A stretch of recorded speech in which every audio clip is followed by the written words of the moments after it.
رمضان کا مہینہ مبارک ہو، قرآن کا مہینہ مبارک ہو۔ تیسرا ہمارا سیگمنٹ ہے 15ویں پارے سے چند اہم معلومات۔ جز نمبر 15 اس کا یونٹ، اس کو اہل علم نے 15ویں پارے کو تقریباً 33 یونٹس میں بانٹا ہے۔ کتنے؟ 33 یونٹس میں۔ یونٹ نمبر 1 آیت نمبر 1 میں اسراء کا قصہ ہے، اسراء اور معراج کی رات میں ایک سفر ہوا زمینی اور دوسرا سفر ہوا آسمان کی طرف۔ زمینی سفر کو اسراء کہتے ہیں، یعنی السیر لیلاً، رات میں جانے کو زمینی سفر کو اسراء کہتے ہیں، اور زمین سے آسمان کی طرف جانے کو معراج کہتے ہیں۔ تو اسراء جو زمینی سفر ہے اس کا ذکر ہمیں ملتا ہے، گویا کہ ایک بہت بڑا معجزہ، ایک بہت بڑا معجزہ۔ بعض لوگ کہتے ہیں کہ خواب میں ہوا تھا، نعوذ باللہ، نہیں، باقاعدہ سبحان الذی اسری بعبدہ، کیا کہا؟ بعبد، بروحہ ہی نہیں کہا بعبد۔ عبد کہتے ہیں، اگر آپ لغت میں جا کر کسی بھی عربی آتھینٹک لغت کو اٹھائے تو اس کے اندر کہا گیا جسم اور روح کے مجموعے کو عبد کہا جاتا ہے، بندہ۔ بندہ جب کہتے ہیں تو جسم اور روح کے مجموعے کو کہا جاتا ہے، صرف روح نہیں۔ اور اگر خواب میں اللہ کے نبی صلی اللہ علیہ وسلم آسمان کی طرف گئے تو کفار قریش کے لیے کوئی اجنبی بات نہیں تھی، کیونکہ خواب میں آدمی کہیں کہیں بھی چلا جاتا ہے، کوئی بڑی بات نہیں۔ اللہ کے نبی صلی اللہ علیہ وسلم کے ساتھ جو واقعہ پیش آیا بہت بڑی بات تھی، یہاں تک کہ کفار قریش پورے ہل گئے، لیکن ابو بکر صدیق رضی اللہ تعالیٰ کا ایمان نہیں ڈگمگایا۔ تو خواب میں اگر ہوتا تو اتنے بڑے مسائل، اتنے بڑے ایگزامینیشن نہیں ہوتے تھے نا، تو اتنی لاجک تو ہونی چاہیے اعتراض کرنے سے پہلے۔ لیکن جو لوگ لاجک بہت یوز کرتے ہیں ان کے پاس بعض اوقات لاجک، قرآن مجید پر اعتراض کرتے کرتے ان کے لاجک ہی مر جاتی ہے۔ اکثر میں نے دیکھا جو لوگ قرآن مجید پر اور احادیث پر جو لوگ اعتراض کرتے ہیں، شروع میں ان کو بڑی اللہ نے ان کو طاقت دی ہوتی ہے، لیکن وہ ایسے لاجیکل کوشچن کرتے کرتے کرتے اللاجیکل آتے ہیں، کیونکہ اللہ نے ان کی عقل چھین لی ہوتی ہے۔ تو یہ ان کی سزا ہے، اور آخری میں ان کو کوئی چیز دکھتے دکھتے نظر نہیں آتا ہے، دکھتے دکھتے نظر ہی نہیں آتا، کائنات کی نشانیاں نہیں دکھتی، آخری میں سب لوگوں کو نظر آ رہا ہے، ان کے گھر والے کلمہ پڑھتے ہیں، ساتھ والے کلمہ پڑھتے، وہ آدمی پڑھتا ہی نہیں۔ تکبر کی وجہ سے آنکھوں میں قسم کا اندھیرا آ جاتا ہے، کانوں پر ایک ڈھکن آ جاتا ہے، اور منہ پر اللہ سبحانہ تعالیٰ ان کے دلوں پر ایک مہر لگا دیتے، سمجھ میں نہیں آتا، سب کو نظر آ رہا ہے لیکن اس کو نظر نہیں آ رہا۔ آپ کہتے ہیں اتنی بات سمجھ میں نہیں آ رہی، نہیں آئے گی میرے بھائی، اللہ نے اگر ختم لگا دیا ہو تو پھر مشکل ہے، اللہ کہ اللہ سبحانہ وتعالیٰ چاہے۔ تو یہ آخری لیول کا ہے، ہر نافرمان کے بارے میں، نافرمان میں بھی لیول ہوتے ہیں، بعض لیول ایسے ہیں کہ جہاں پر اللہ تعالیٰ مہر لگا دیتے ہیں۔ تو اس وجہ سے اگر وہ لوگ کلمہ نہیں پڑھتے تو ان کے کلمہ نہیں پڑھنے کی وجہ سے آپ کو شک میں نہیں آنا چاہیے، کیونکہ ان کو اللہ تعالیٰ نے محروم کر دیا ہے ان کے گناہوں کی وجہ سے۔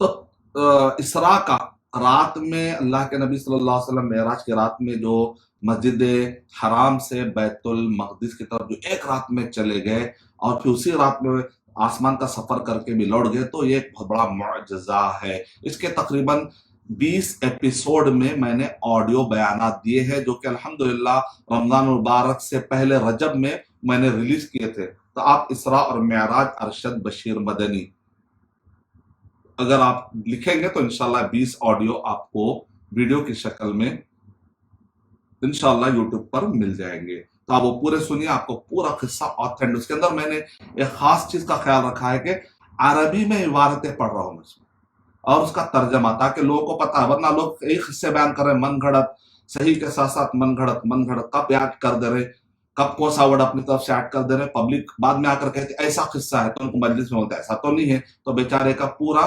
کریڈیبلٹی مار کھا جاتی ہے۔ تو آپ جا کر کسی کو قصہ سنا رہے ہیں تو آپ اس بیان میں دیکھیں گے کہ میں نے عربی میں پڑھا ترجمہ کیا، عربی میں پڑھا ترجمہ کیا، تو آپ کو آتھینٹسٹی سے جب پڑھتے ہیں اس کا کانفیڈنس الگ ہوتا ہے، کانسیپٹ بھی آپ کو صحیح ملتا ہے، علم غلم یا مس کانسیپٹ ہونے سے بھی بچ جاتے ہیں، یا مس کانسیپشن سے یا غلط فہمی سے آپ بچ جاتے ہیں۔ اس کے بعد موسیٰ علیہ السلام کو جو تورات ملی، یہ بھی ایک عظیم معجزہ ہے کہ ایک نبی کو جو ہے وحی ملتی ہے۔ پھر معجزہ نجات نوح علیہ السلام کی کشتی، تو ان کے لیے وہ معجزہ ہے۔ قرآن مجید ابدی معجزہ، ہمیشہ رہنے والا بات۔ دنیا میں اللہ تعالیٰ نے نبیوں کو جو معجزے دیے وہ اسی زمانے کے ساتھ ساتھ ختم بھی ہو جاتے ہیں کہ اللہ کے نبی صلی اللہ علیہ وسلم کو قرآن مجید کا جو معجزہ ملا، یہ معجزہ آج بھی ہم اپنے گھروں کے اندر دیکھتے ہیں، اپنے زندگیوں میں دیکھتے ہیں، جب اس کو اپلائی کرتے ہیں تو ہماری زندگی کے اندر ایک خوشحالی آ جاتی ہے، تو یہ ایک معجزہ ہے۔ تو یہ تھا یونٹ نمبر 1 میں قصہ اسراء ہے۔ تو بنی اسرائیل جب کہہ رہے ہیں تو بنی اسرائیل بیت المقدس کو اللہ کے نبی صلی اللہ علیہ وسلم جا کر آ رہے ہیں، تو بنی اسرائیل کے لوگوں کے لیے ایک بڑی نیوز ہے ان کے لیے کہ ہمارے بیت المقدس، وہ لوگ سمجھتے ہیں بیت المقدس ہمارا ہے، ہمارے بیت المقدس تک کیسے آ گئے؟ تو بڑا کنیکشن ہے دیکھیے اس قصے کا ذکر کرنا بنی اسرائیل میں۔ پھر اس کے بعد موسیٰ علیہ السلام پر تورات جو نازل ہوا اس کا تذکرہ ہے، اور بنی اسرائیل طوفان نوح کو کافی بیان کرتے ہیں ان کی کتابوں میں آج بھی، تو اس لیے ان کے لیے یہ بھی بہت اہم ٹاپک ہے۔ تو شروع کے پورے ٹاپک یونٹ 1 اور یونٹ 2 میں آیت نمبر 1 سے لے کر 3 تک آپ دیکھتے ہیں تو 3 بڑے بڑے واقعات کی طرف تاریخ میں جو پیش آئے اس کی طرف اشارہ کیا گیا ہے۔ یونٹ نمبر 3 میں آیت نمبر 4 سے لے کر 5 میں بنی اسرائیل کے تاریخ میں کیا کیا حالتیں پیش آئے ان کے قصے بیان کیے۔ وَقَضَيْنَا إِلَىٰ بَنِي إِسْرَائِيلَ فِي الْكِتَابِ لَتُفْسِدُنَّ فِي الْأَرْضِ مَرَّتَيْنِ وَلَتَعْلُنَّ عُلُوًّا كَبِيرًا فَإِذَا جَاءَ وَعْدُ أُولَاهُمَا بَعَثْنَا عَلَيْكُمْ عِبَادًا لَنَا أُولِي بَأْسٍ شَدِيدٍ فَجَاسُوا خِلَالَ الدِّيَارِ وَكَانَ وَعْدًا مَفْعُولًا۔ اس کے بعد یعنی بنی اسرائیل کو یہاں پر اللہ تعالیٰ نے اس زمانے میں ہی بتا دیا گیا تھا ان کو کہ دیکھو تم جب تک اچھا رہو گے اللہ تعالیٰ بھی تمہارا اچھا کرے گا، لیکن تم اگر بگڑ جاؤ گے، فساد کرو گے تو اللہ تعالیٰ تم پر دشمن کو مسلط کر دیں گے۔ یہ بنی اسرائیل کے ساتھ اللہ کا قانون لگا ہوا ہے۔ تو 2 مثالیں دی گئی یہاں پر، 2 کا مطلب 2 ہی مرتبہ ایسا نہیں ہوا۔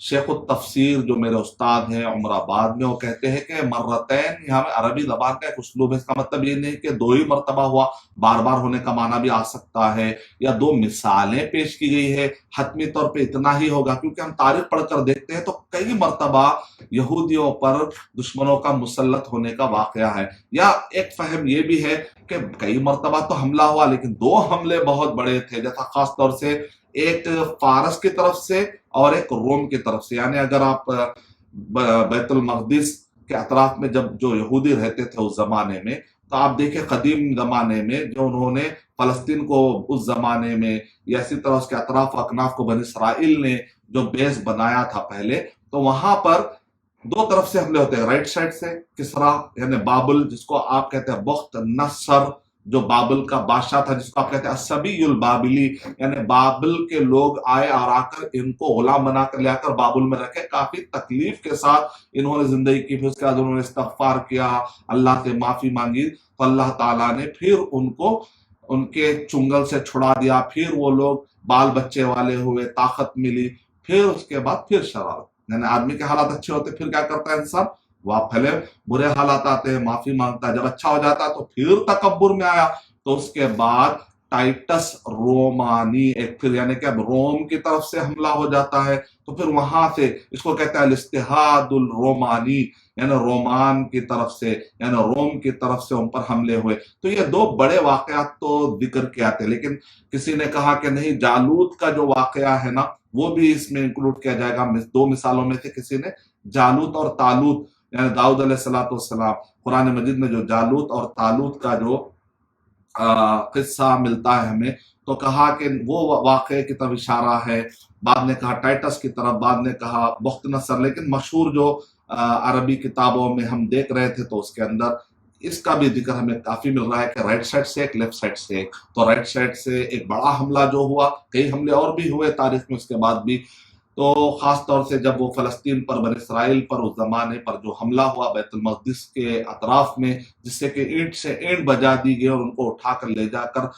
بابل میں، یعنی کہ یہ بابل کہاں پایا جاتا ہے، موصل بابل یعنی کہ بغداد اور سیریا کے درمیان میں بابل کا ایک ایریا پایا جاتا ہے۔ تو ایک تکلیف ان کو وہاں سے پہنچی، پھر دوسری ان کو روم کی طرف سے پہنچی یعنی لیفٹ سائڈ سے، تو قیصر اور کسرا، تو قیصر روم کے تھے، کسرا جو ہے فارس کے تھے، تو قیصر اور کسرا، تو 2 طرف سے ایک ایک بڑے حملے کا بھی ذکر کر کے مثالیں دی گئی ہے۔ لیکن بعض کی رائے یہ ہے کہ بار بار ہوتے رہیں گے، 2 بڑے مثالیں یہاں پر دی جا رہی، لیکن قرآن مجید میں کسی بھی ایک مثال کا نام لے کر ذکر نہیں ہوا۔ تو اس وجہ سے بعض کی رائے اور ایک یہ ہے کہ اس کو ایسے ہی چھوڑ دیا جائے کہ دو سے مراد اللہ تعالیٰ بہتر جانتا ہے، لیکن اس میں اصل سبق یہ ہے کہ نافرمانی جب بھی کریں گے وَإِنْ عُدْتُمْ عُدْنَا، اس سے دلیل لیتے ہوئے کہا کہ جب بھی تم نافرمانی کرو گے، جب بھی ان کا شر بہت زیادہ ہو جائے گا، کوئی نہ کوئی ان کے اوپر قبضہ کر کے ان کو ستائے گا. تو اس کا مطلب ان کو چاہیے کہ ساودھانی برتیں اور کوئی فساد اور دنگا میں ساتھ نہ دے، بلکہ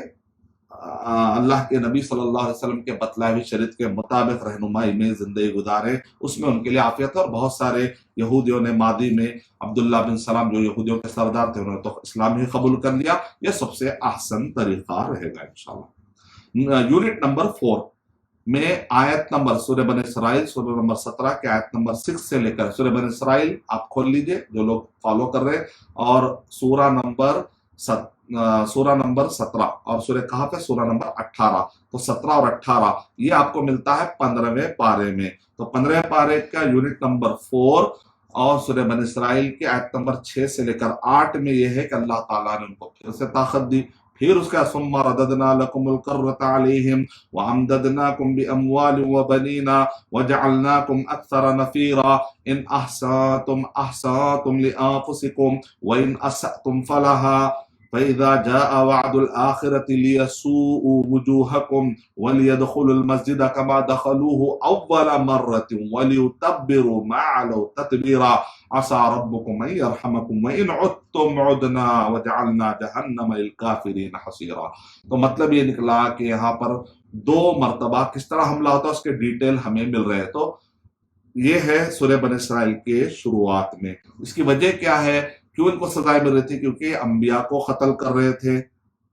تو اللہ تعالیٰ نے بخت نصر کو بھیجا، پھر توبہ کی، پھر اس کے بعد پھر انہوں نے انبیاء کو قتل کرنے کا ان کے اوپر وہ لوگ بلکہ فخر کرتے تھے.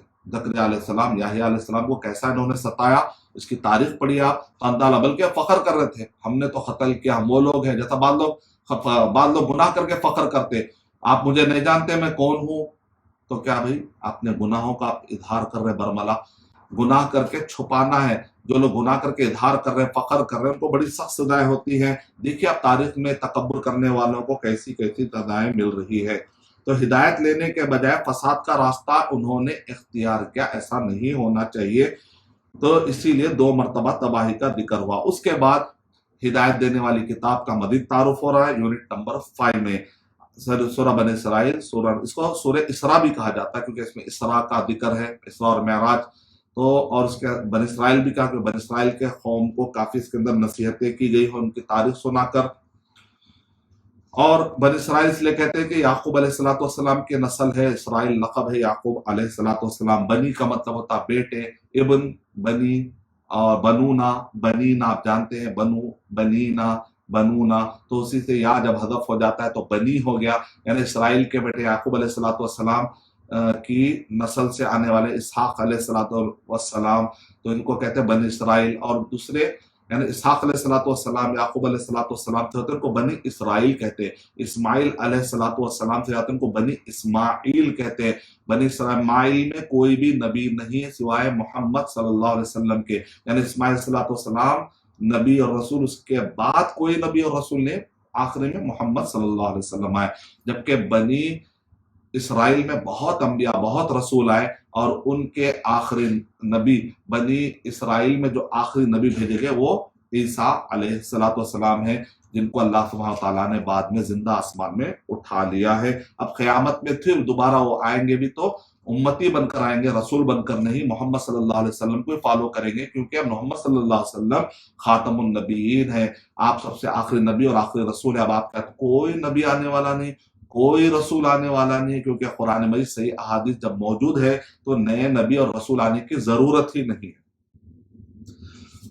اس کے بعد بنی اسرائیل کے آیت نمبر 9 سے 11 میں ہے قرآن مجید کا ہدف بتایا جا رہا ہے. ان ھذا القرآن یہدی للتی ہی اقوم ویبشر المؤمنین الذین یعملون الصالحات ان لهم اجرا کبیرا وان الذین لا یؤمنون بالآخرۃ اعتدنا لهم عذابا الیما ویدعو الانسان بالشر دعاءه بالخیر وکان الانسان عجولا. کہ یہ قرآن اس کو ہدایت دیتی جو سیدھا ہے، جو ٹیڑھا ہے اس کو کیسے ہدایت ملے گی. جیسا اس سے پہلے ہم نے کہا کہ بعض لوگ گناہ کرتے کرتے ان کا دل کالا ہو جاتا، جیسے کہ ایک ہنڈی ہے یا سرائی ہے، اگر اس کو الٹ دیا جائے، اس کا نل کھولا جائے تو کیا پانی اندر جاتا؟ نہیں. پانی کب اندر جائے گا؟ جب سرائی کو سیدھا کریں گے. ٹیڑھی ہوگی سرائی تو پانی اندر نہیں آتا. تو انسان بھی کبھی اس کا دماغ ٹیڑھا، اس کا دل ٹیڑھا، اس کے سوچنے کا انداز ٹیڑھا، بنگا، بے ڈھنگا، تو قرآن مجید کی آیتیں اس پر اثر نہیں کرتی ہیں. تو اپنے دماغ کی سراہی کو سیدھا کریں گے تو قرآن مجید کی آیتوں کا اثر ہوگا. آدمی آنکھ بند کر لے گا تو روشنی نظر نہیں آئے گی، آنکھ کھولے گا تو روشنی نظر آئے گی. اس لیے پراپر طریقے سے ڈھنگ سے فائدہ اٹھائیں گے تو اس سے فائدہ ملے گا. ہدی للمتقین. یونٹ نمبر 6 سورہ بنی اسرائیل سورہ نمبر 17 کے آیت نمبر 12 سے 17 میں ہے. اللہ تعالیٰ نے دنیا میں کیا کیا نعمتیں ہیں وہ بتائی ہے، اور اللہ تعالیٰ کے ربوبیت کی نشانیاں بتائی گئی ہیں. یونٹ نمبر 7 آیت نمبر 18 سے لے کر 22 میں کہ من اراد الاخرت، جو دنیا چاہتا ہے اللہ تعالیٰ دنیا، جیسا کہ علامہ اقبال نے کہا کہ ہم شان کئی دیتے ہیں، لیکن جو آدمی آخرت چاہتا ہے اللہ سبحانہ و تعالیٰ اس کو آخرت کی طرف رہنمائی کرتے ہیں. تو یہاں پر توحید کی عظمت بھی بتائی جا رہی ہے. اس کے بعد وَقَضَىٰ رَبُّكَ أَلَّا تَعْبُدُوا إِلَّا إِيَّاهُ، اللہ کے ہی عبادت کرو، اس کے علاوہ کسی کی عبادت مت کرو. تو اللہ کا ذکر آتا ہے.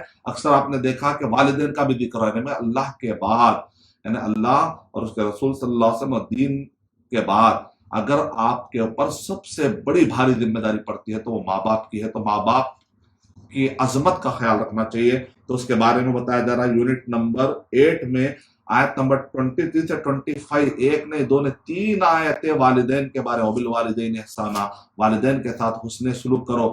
اگر وہ بوڑھے ہو جائے تو ایسے وقت پر وہ اور زیادہ آپ پر ذمہ داری بڑھ جاتی ہو. 2 یا دونوں میں سے کسی ایک کو تم پاتے ہو تو ان کو اچھی طریقے سے ان کی خدمت کیا کرو. اللہ کے نبی صلی اللہ علیہ وسلم نے ارشاد فرمایا اگر بوڑھے والدین کو ایک آدمی پاتا ہے، دونوں میں سے کسی ایک کو پاتا ہے، خدمت کر کے یہ چیز کو جنت میں اگر نہیں لے گئی تو وہ آدمی ذلیل ہو جائے کہ اب اس کو کون سا راستہ ہے. جب وہ اچھے راستے کھولے گا تو پھر کون سے راستے سے وہ جنت میں جائے گا. دعائیں بھی کرتے رہنا چاہیے. رب ارحمہما کما ربیانی صغیرا. اگر ان کا انتقال ہو جائے تو دعا کرنی چاہیے ربنا اغفر لی ولوالدی وللمؤمنین یوم یقوم الحساب. اگر وہ زندہ ہو، بوڑھے ہو، تو رب ارحمہما کما ربیانی صغیرا، اے اللہ تو ان پر رحم کھا جیسا کہ انہوں نے مجھے بچپن سے پالا ہے. جب چھوٹے تھے تو آپ پر کتنا رحم کھائے یہ لوگ، کتنی مدد کرے آپ کی. آج کھانے کے ایک چمچہ کھلائے، دودھ کا ایک خطرہ تک خیال کیے، کپڑے کا خیال کیے، یہاں تک کہ آپ طاقتور ہو گئے. اب طاقتور ہوتے ہیں تو اپنے محسنوں کو اگر بھول جاتے. جو اپنے ماں باپ کو بھول گیا تو کائنات میں اب کس کا وفادار بنے گا؟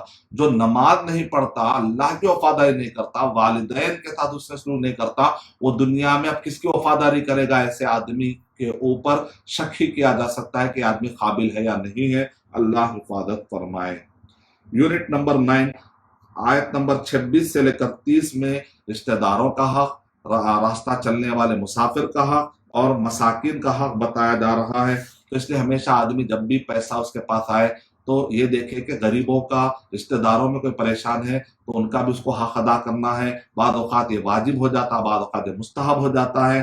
آدمی کی استطاعت کے حساب سے قیامت میں سوال ہو سکتا ہے. تو اس کا طریقہ آگے بتایا جا رہا ہے کہ آدمی لائف کیسی گزارے پیسوں کے مسئلے میں. جب وہ خرچ کرنے آتا ہے تو نہ اسراف سے کام لے نہ کنجوسی سے. اسراف کرے گا تو وہ خود ہو سکتا ہے کہ ایک دن لوگوں کا محتاج بن جائے گا. اگر وہ کنجوسی کرے گا تو کسی کا حق ادا نہیں کر پائے گا جس کی ذمہ داری تھی، تو وہ بھی غلط ہے. اپنے بیوی بچوں پر، ماں باپ پہ خرچہ کرنے سے تنگ دل مت ہو جائے، کیونکہ آپ جو بھی خرچہ کر رہے ہیں یہ صدقے میں بدل کے اللہ تعالیٰ آپ کو نیکی دے رہے ہیں. مان لیجیے اگر آپ نے اپنی زندگی میں 2 کروڑ آپ نے خرچہ کیے اپنے بیوی بچوں کے کھانے پینے کے لیے، بیسک نیڈس کے لیے، تو پریشان ہوتے ہیں کہ مجھے کیوں ذمہ داری لگا دی گئی، یہ لوگ خود کما لینا تھا، جیسا کہ بعض لوگ کہتے ہیں نعوذ باللہ. تو ایسا نہیں ہے. آپ کو یہ جو بھی آپ کر رہے ہیں، کیا 1-2 کروڑ اچانک آپ خیرات دیتے نہیں نا، لیکن جب آپ خرچہ کرتے ہیں، کھاتے پیتے ہیں مل کر، وہ سب صدقے میں شمار ہو رہا ہے. تو عام کے عام گٹھلیوں کے دام الحمدللہ. اس کے بعد نقطہ نمبر 10 یونٹ نمبر 10 میں ہے آیت نمبر 31 سے 34 میں کہ اس میں ایک سوسائٹی کے مضبوط بنیادیں کیا ہونی چاہیے. اس کو آپ کہتے ہیں مورل ویلیوز. اس کو آپ کہتے ہیں کہ ویلیوز، فیکٹس، یعنی وہ فیکٹس، مورل کے وہ فیکٹ جس کو ہر ایک کو فالو کرنا چاہیے، چاہے مسلم ہو چاہے غیر مسلم ہو. کسی بھی معاشرے میں ان ویلیوز کو کوئی بھی کھوتا ہے تو وہ سوسائٹی گر جاتی ہے. تو اس میں مسلم غیر مسلم دنیا کے سارے مذاہب سارے ایتھیسٹ سب ان چیزوں کو مانتے ہیں کہ بیسک ویلیوز کا خیال رہنا چاہیے. تو ویلیوز کہتے ہیں اس کو. وَلَا تَقْتُلُوا أَوْلَادَكُمْ خَشْيَةَ إِمْلَاقٍ. اس کے اندر یہ بتایا جا رہا ہے کہ فقر و فاقے کے خوف سے اپنے بچوں کو قتل مت کرو. نحن نرزقهم وإياكم. ہم ان کو بھی کھلائیں گے تم کو بھی کھلائیں گے. کھلانے والا تو اللہ تعالیٰ ہے. ان قتلهم كان خطأ كبيرا. ان کو قتل کرنا بہت بڑا گناہ ہے. ولا تقربوا الزنا انه كان فاحشا وساء سبيلا. زنا تو دور کے بات کے قریب بھی مت جاؤ کہا جا رہا ہے. وہ راستوں پہ بھی مت جاؤ کیونکہ آدمی پہلے شیطان جو ہے آتا ہے ایوریج مسلمان کو فوراً زنا کرو شراب پیو نہیں کہے گا. وہ شروع میں کہے گا کہ دوستی کرنے میں کیا ہے, کوئی ایک ایپ ڈاؤن لوڈ کرنے میں کیا ہے, اگر کوئی ایک ریکویسٹ میں قبول کر لوں فیس بک پر انسٹاگرام پر تو کیا ہے, ایک دو فوٹو دیکھ لوں تو کیا ہے. خطوات الشیطان, اس کو کہتے ہیں خطوہ ایک ایک اسٹیپ آہستہ. اس کے بعد وہ کب زنا میں پڑ جاتا ہے, کب شراب میں پڑ جاتا ہے, کب بری صحبت میں پڑ جاتا ہے, کب مرڈر میں پڑ جاتا ہے. برے راستوں پہ جانا ہی برا ہے. اللہ حفاظت فرمائے. وَلَا تَقْتُلُوا النَّفْسَ الَّتِي حَرَّمَ اللَّهُ إِلَّا بِالْحَقِّ. لوگ آج کل قتل کر رہے ہیں جیسے پانی پی رہے ہیں. نعوذ باللہ. قتل کرنا کتنا بڑا گناہ ہے. اگر کسی نے جان بوجھ کر قتل کر دیا تو 60 روزے لگاتار رہنا, ایک روزہ بھی درمیان میں نہیں چھوڑنا. بعض لوگ کہتے ہیں میں نے بچپن میں اپنے بچے کو مار دیا اپنے ہاتھوں سے, یا میں نے ڈاکٹر سے جا کر کہا اس کو ابورٹ کر دو, اب کیا کروں. میں نے کہا 60 روزے رکھیے بغیر ایک بھی درمیان میں آپ کو روزہ نہیں چھوڑنا چاہیے. قتل کا گناہ اتنا بڑا گناہ, قتل کا گناہ. دن دہی بھر خواب دیکھ رہے پریشان ہو کر, ابارشن تو کرا لے رہے, بعد میں زندگی بھر میں نے ایک بچے کو مار دیا, میں نے اس کے بعد دعا کرنی چاہیے. اللہ تعالیٰ معاف کرنے والے ہیں, اللہ تعالیٰ معاف کرنے والے. مایوس ہونے کی ضرورت نہیں ہے. آپ اگر سچے دل سے اس کو اعتراف کر لیتے ہیں تو اللہ تعالیٰ معاف کرنے تیار ہے. آسمان تک بھی گناہ بھر جائے تو اللہ تعالیٰ معاف کرنے تیار ہے. شرک بھی اگر ہو گیا ہے مرنے سے پہلے, غرغرے موت سے پہلے, اگر آپ معافی چاہتے ہیں تو اللہ اس کو بھی معاف کریں گے. ہاں شرک کرے توبہ نہیں کرے مر گئے تو بڑا مسئلہ ہے, اللہ تعالیٰ اس کو معاف نہیں کرتے. اللہ سارے گناہوں کو معاف کر سکتے لیکن شرک کو معاف نہیں کریں گے اگر مرنے سے پہلے اس نے توبہ نہیں کی ہے. تو یہاں پر بتاؤ من قتل مظلوما فقد جعلنا لولیہ سلطانا فلا یسرف فی القتل انہ کان منصورا. اور جب بھی کوئی مظلوم مرے گا اس کے خاندان میں سے کوئی اٹھے گا جو اس مظلوم کی مدد کرے گا. یہ قرآن مجید میں اللہ تعالیٰ وعدہ فرما رہے ہیں. دیکھا آپ نے جب عثمان غنی رضی اللہ تعالیٰ عنہ کو خوارج نے قتل کیا تھا تو اللہ تعالیٰ نے ان کے خاندان سے کس کو اٹھایا تھا, معاویہ رضی اللہ تعالیٰ. اس کے بعد معاویہ رضی اللہ تعالیٰ 20 سال حکومت کیے. پورے دنیا میں سب سے پاورفل حکومت اگر کسی گزری ہے تو معاویہ رضی اللہ تعالیٰ کی 20 سال. اور جتنے فتنے تھے جو آپ سن رہے خوارج کے فتنے تھے نا, آپ دیکھیں عثمان غنی رضی اللہ تعالیٰ کو خوارج نے قتل کر دیا. اس سے پہلے مجوسی فیرز ابو اللولو نے عمر رضی اللہ تعالیٰ کو قتل کیا. علی رضی اللہ تعالیٰ کو عبد الرحمن بن ملجم خوارج نے قتل کیا. آپ تصور کر کے دیکھیں تاریخ میں بڑے پاورفل ہے ہمارے عمر رضی اللہ تعالیٰ, عثمان غنی رضی اللہ تعالیٰ, مالی اعتبار سے ان کا کیا رول تھا. علی رضی اللہ تعالیٰ خیبر کی جنگ میں کیسا لڑے تھے.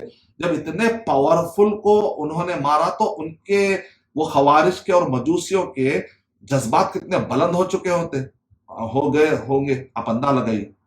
ویسے جذبات کو کچل کے 20 سال تک پر نہیں مارنا ویسی حکومت چلائے عثمان کون, معاویہ رضی اللہ تعالیٰ, جن کی حکومت کو تسلیم کرنے والے کون ہیں, حسن رضی اللہ تعالیٰ. حسن رضی اللہ تعالیٰ جن کی حکومت کو تسلیم کرے, جس کے پاور کو تسلیم کرے, وہ معاویہ رضی اللہ تعالیٰ عنہ کے بارے میں لوگ جو ہے بدتمیزی کرتے ہیں, بد کلامی کرتے ہیں تو بڑی تکلیف ہوتی ہے. کیا یہ لوگ ان کی سیرت کو نہیں پڑھتے یا کسی کے سازش کا شکار ہے یا کسی کے سازش کے لیے کام کرے؟ اللہ حفاظت فرمائے. معاویہ رضی اللہ تعالیٰ کی فضیلتوں پر کتابیں ہیں, پڑھیے اس بارے میں, فضائل ہیں صحیح بخاری صحیح مسلم کتب حدیث میں. کیا ان سب کا آپ انکار کر دیں گے؟ نعوذ باللہ. یہاں پر اس آیت کی تشریح میں بھی علماء کرام نے کہا کہ اگر کوئی مظلوم مرتا ہے تو اس کے خاندان سے اللہ تعالیٰ ایک بدلہ لینے کے لیے حقوق کا مطالبہ کرنے والے کو اللہ تعالیٰ اٹھاتے ہیں. معاویہ رضی اللہ تعالیٰ عنہ کو اللہ تعالیٰ نے اٹھایا تو کہتے ہیں اس آیت سے معاویہ رضی اللہ تعالیٰ کی فضیلت کا بھی ثبوت ملتا ہے. خواہ وہاں کے ان کے اوپر نہ کرے کہ معاویہ کا معنی ہوتا ہے کہ وہ جب تارا نکلتا ہے یا کوئی چاند نکلتا ہے تو اس وقت پر جو لومڑیاں یا بھیڑیے چیخ مارتے ہیں یا کتے جو چیخ مارتے ہیں تو وہ مانا گیا کہ معبد اللہ تعالیٰ کے نام سے بعض لوگ بدتمیزی کرتے ہیں تو مجھے وہ کتے اور وہ بھیڑیے یاد آتے ہیں. اللہ حفاظ فرمائے ایسے کلام کرنے سے، ایسے بدتمیزی کرنے سے. معبد اللہ تعالیٰ چاند ہے، اوپر تھوکنے سے کچھ نہیں ہوتا، تھوک آپ کے اوپر ہی گرے گا، اس لیے ایسی حرکتوں سے بعد آ جانا چاہیے. وَلَا تَقْرَبُوا مَالَ الْيَتِيمِ إِلَّا بِالَّتِي هِيَ أَحْسَنُ، اور مال یتیم کی طرف قریب بھی مت ہو. لیکن اگر آپ کی نیت یہ ہے کہ اس کی حفاظت کرنا ہے تو ٹھیک ہے، لیکن ہڑپ کرنے کا سوچنا بھی نہیں، بہت بڑا گناہ ہے. دونوں مال جب مل جاتے ہیں، باطل اور اچھا، تو اچھا مال بھی تباہ ہو جاتا ہے، مصیبتیں آئیں گی، بیماری آئیں گی، تباہ ہو جائیں گے، بزنس گر جائیں گے. اللہ حفاظت فرمائے. اور اس کے بعد وَأَوْفُوا بِالْعَهْدِ إِنَّ الْعَهْدَ كَانَ مَسْئُولًا، عہد و پیمان کو، جس ملک میں آپ رہتے ہیں اس ملک کے ایگریمنٹ پورے کرو. تو اس کا مطلب انڈیا میں مسلمان رہتے ہیں تو مسلمان امن پسند ہوئے، کیونکہ ہم مسلمان اس آیت پر عمل کرتے ہیں، وہاں کے ایگریمنٹ پورے کرتے ہیں. تو مسلمان جہاں بھی ہوتا ہے ایگریمنٹ پورے کرتا ہے تو امن قائم رہتا ہے. یونٹ نمبر 11 آیت نمبر 35 سے لے کے 39 میں مزید اللہ سبحانہ و تعالیٰ کی طرف سے نصیحتوں کا سلسلہ جاری ہے معاملات میں اور اخلاق میں. سنیے، وَأَوْفُوا الْكَيْلَ إِذَا كِلْتُمْ وَزِنُوا بِالْقِسْطَاسِ الْمُسْتَقِيمِ.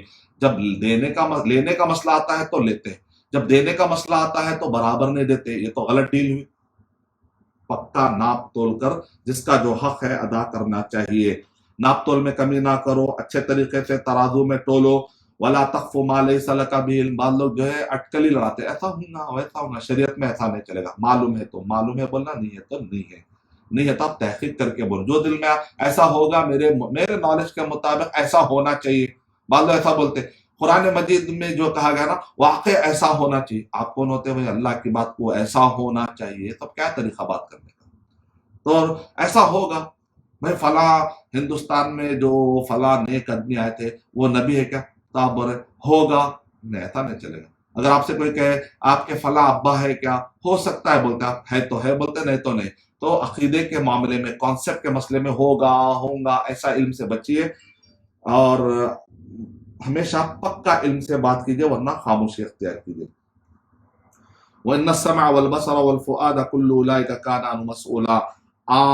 جو بھی بندہ سن رہا ہے، جو بھی بندہ دیکھ رہا ہے، جو بھی بندہ سوچ رہا ہے، اگر وہ بدگمانی لیول پر آ جائے تو اللہ تعالیٰ کے پاس سوال ہونے والا ہے. تو اس کا مطلب غیبت سننا ہے، گانے سننا ہے، جو بھی برے کام سننا ہے یا دیکھ رہے ہیں، قیامت میں اس کے جوابات دینا. اللہ حفاظت فرمائے. اور اسی طریقے سے بعض لوگ غرور میں کہ میں ہر چیز کر سکتا ہوں. نہیں کر سکتے آپ ہر چیز. اللہ تعالیٰ کے حکم اور اللہ کی مدد کے بغیر آپ کچھ نہیں کر سکتے. آپ کچھ نہیں ہے. You are nothing. پوری کائنات چلانے والا رب العالمین ہے، اس کے فیصلے کے بغیر پتا بھی نہیں ہلتا. بولے الحمدللہ اللہ نے مجھے جو طاقت دی میں اللہ کی طرف سے کر رہا ہوں، جو بھی کر رہا ہوں اللہ کی طرف سے کر رہا ہوں، اور جو بھی نہیں ہو سک رہا ہے الحمدللہ میں نے کوشش کی، باقی کا اللہ بہتر جانتا ہے. کچھ نہیں ہوا تھا میرے سے کیوں نہیں ہوا، میں تو کر سکتا ہوں، میں ہر چیز کر سکتا ہوں. یہ ایٹیٹیوڈ نکالنا پڑے گا. کیونکہ اللہ تعالیٰ قرآن مجید میں ارشاد فرما رہے کانفیڈنس اچھی چیز ہے لیکن حد سے زیادہ کانفیڈنس پہ تکبر کا معنی نہیں آنا چاہیے. وَلَا تَمْشِ فِي الْأَرْضِ مَرَحًا. زمین پر اترا کر مت چلو. اِنَّكَ لَا تَخْرِقَ الْأَرْضَ. تم زمین کو پھاڑ نہیں سکتے. وَلَا تَبْلُغَ الْجِبَالَ طُولًا. تم پہاڑ کے اتنے لمبے بن نہیں سکتے، یا اس کی پوری لمبائی پہ، ہر پہاڑ پہ لمبائی پہ تم جا نہیں سکتے اتنا، یعنی اپنے آپ کو اتنا بڑا پہاڑ بنا نہیں سکتے. وَلَا تَمْشِ فِي الْأَرْضِ مَرَحًا إِنَّكَ لَن تَخْرِقَ الْأَرْضَ وَلَا تَبْلُغَ الْجِبَالَ طُولًا. تو یہ خاص طور سے ہمیں تعلیم دی گئی ہے. پھر اس کے بعد یونٹ نمبر 12 آیت نمبر 40 سے 44 میں ہے کہ اللہ کا کوئی شریک نہیں ہے. تو اللہ تعالیٰ تسبح له السماوات السبع والارض وما فيهن وان من شيء الا يسبح بحمده ولكن لا تفقهون تسبيحهم. کائنات کی ہر شے اللہ کی تسبیح بیان کرے کہ تم سمجھ نہیں پاتے. اس کا سوائے اللہ نے جن اور انسان کو جو آزادی دے دی ہے، تو کوئی نماز پڑھ رہا ہے، کوئی نہیں پڑھ رہا ہے، کوئی نبی صلی اللہ علیہ وسلم کے راستے پر چل رہا ہے، کوئی نہیں، کیونکہ آزادی دی گئی. ورنہ کائنات کی ہر شے کو آزادی نہیں دی گئی ہے. صبح کا آنا جانا جو سسٹمیٹک انداز میں پورے لگے ہوئے اللہ کو فالو کر رہے ہیں، گویا کہ ان کا فالو کرنا تسبیح. اور بھی اس کی کیا کیا شکل ہے اللہ بہتر جانتا ہے.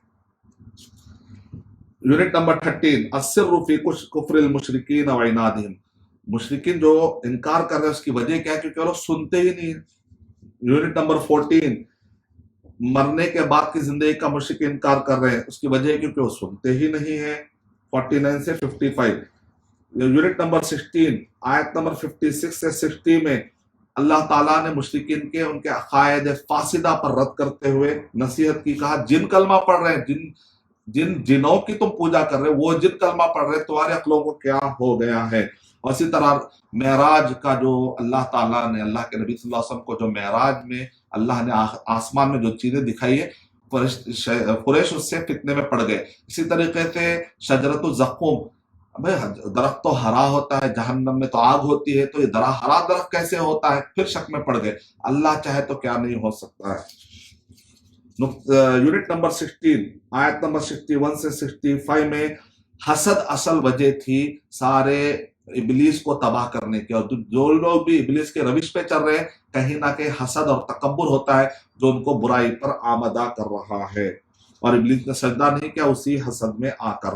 یونٹ نمبر 17 میں اللہ کی نعمت انسان پر بہت ہے، آیت نمبر 66 سے لے کر 70 میں بتایا جا رہا ہے کشتیوں پر غور کرو، کہہ رہے اللہ تعالیٰ سمندر میں مصیبتیں آتی ہیں تم اللہ کو پکارتے ہو، جیسے خشکی پہ آتے ہو تو فوراً پھر بھول جاتے ہو کہ اللہ سبحانہ و تعالیٰ یہ عذاب یاد نہیں ہے کہ زمین میں بھی اللہ ڈھسا سکتے ہیں، پتھروں کی بارش کر سکتے ہیں اللہ تعالیٰ، اور تیز اور تند ہوائیں چلا سکتے ہیں آندھی کی، پھر تم کیوں نہیں ڈرتے؟ یہ نصیحتیں کی گئی ہے۔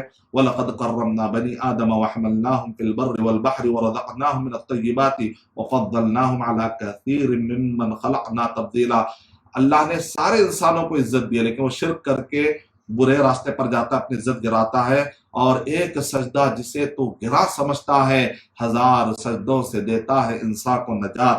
یونٹ نمبر 18 میں آیت نمبر 71 سے 72 میں قیامت کے منظر بتایا جا رہا ہے، اور یہ بتایا جا رہا ہے کہ ہر نبی کو فالو کرنے والے ہوں گے، ہر ایک کو اس کے امام کے ساتھ بلایا جائے گا۔ تو محمد صلی اللہ علیہ وسلم کی امت دعوت اور امت اجابت، جنہوں نے قبول کیا، جنہوں نے قبول نہیں کیا، دونوں بھی اللہ کے نبی صلی اللہ علیہ وسلم کی امت ہی ہے۔ قیامت میں بلایا جائے گا اور برے کو برا اور اچھے کو اچھا بدلا دیا جائے گا۔ یونٹ نمبر 19 آیت نمبر 73 سے 77 میں ہے کہ مشرکین اللہ کے نبی صلی اللہ علیہ وسلم پر کتنے آزمائش ڈال رہے تھے، کتنے حملے کر رہے تھے۔ تقریباً اہل علم نے نوٹ کیا 16 مرتبہ بڑے بڑے اٹیک ہوئے، اللہ سبحانہ و تعالیٰ حفاظت فرمائے، لیکن اللہ کے نبی صلی اللہ علیہ وسلم کو اللہ تعالیٰ نے حفاظت کی۔ یونٹ نمبر 20 آیت نمبر 78 سے لے کر 85 میں بتایا جا رہا ہے کہ وہاں پر کچھ احکامات ہیں جو نبی صلی اللہ علیہ وسلم کو اللہ تعالیٰ نے دیے ہیں، جیسے اقیموا الصلاۃ لدلوک الشمس ہے، پھر اسی طریقے سے ومن اللیل فتہجد بہ، نماز قائم کرنا ہے، تہجد پڑھنا ہے، وقل رب ادخلنی مدخل صدق واخرجنی مخرج صدق واجعل لی من لدنک سلطانا نصیرا۔ قرآن میں شفا ہے، کوئی بھی آیت پڑھتے ہیں تو اس کا اثر ہوتا ہے۔ بعض تجربات سے بعد اہل علم نے کہا کہ یہ آیت پڑھنے سے شوگر کی بیماری اور اسی طریقے سے بی پی کنٹرول میں ہوتا ہے۔